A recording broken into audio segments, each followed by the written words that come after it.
Hello guys, I'll be teaching you how to make a new Cash App account on iPhone. So let's get to it.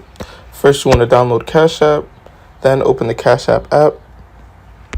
For the sake of this video, I logged out of my main account to make a new one. So we're going to click add an account to this device. It's loading.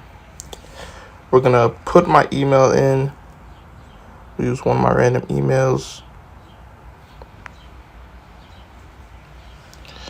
Now enter the code. Alright, so I got my code. The code is 128891. After you put in the code,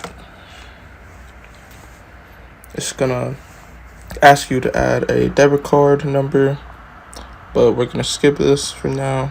You could add that later. We're gonna add our first name and our last name. Hopefully everyone remembers their name.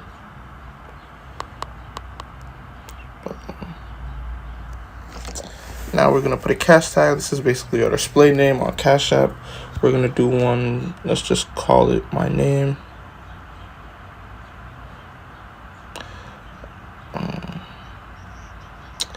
Apollo 12. Next.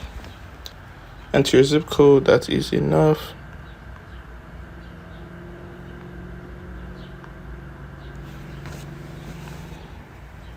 Choose a Cash App pin as a backup for Face ID. So I'll just put in a random number like that. Confirm it. Skip this. You got that later. Skip this as well. You can do that later. And boom, you're in Cash App. You officially have a Cash App account that you could get money on. And that's it.